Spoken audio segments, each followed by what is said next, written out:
Mark chapter 7.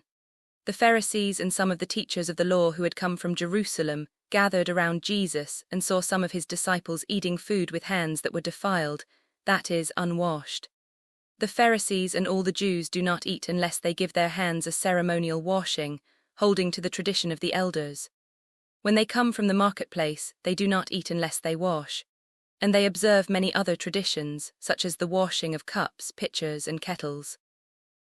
So the Pharisees and teachers of the law asked Jesus, "Why don't your disciples live according to the tradition of the elders instead of eating their food with defiled hands?"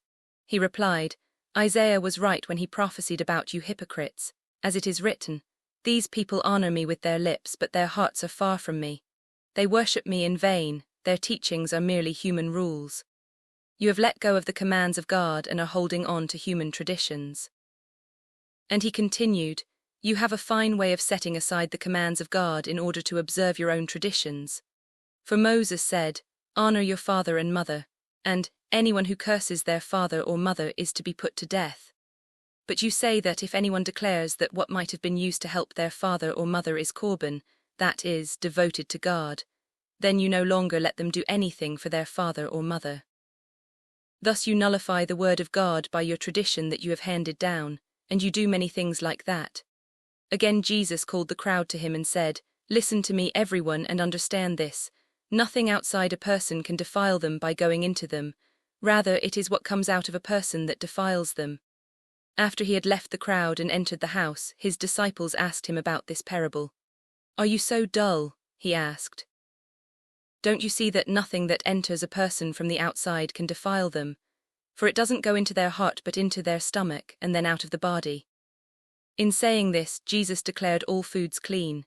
He went on, "What comes out of a person is what defiles them. For it is from within out of a person's heart that evil thoughts come, sexual immorality, theft, murder, adultery, greed, malice, deceit, lewdness, envy, slander, arrogance, and folly. All these evils come from inside and defile a person."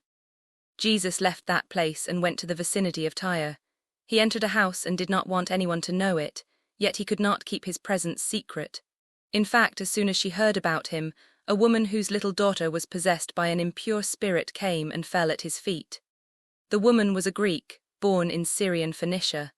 She begged Jesus to drive the demon out of her daughter. "First let the children eat all they want," he told her, "for it is not right to take the children's bread and toss it to the dogs." "Lord," she replied, "even the dogs under the table eat the children's crumbs." Then he told her, "For such a reply you may go, the demon has left your daughter." She went home and found her child lying on the bed and the demon gone.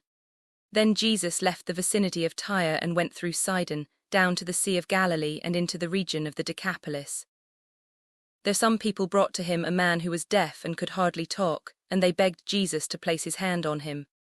After he took him aside, away from the crowd, Jesus put his fingers into the man's ears. Then he spit and touched the man's tongue. He looked up to heaven and with a deep sigh said to him, "Ephphatha," which means, "Be opened."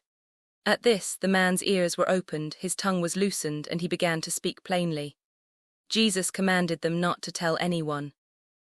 But the more he did so, the more they kept talking about it. People were overwhelmed with amazement. "He has done everything well," they said. "He even makes the deaf hear and the mute speak."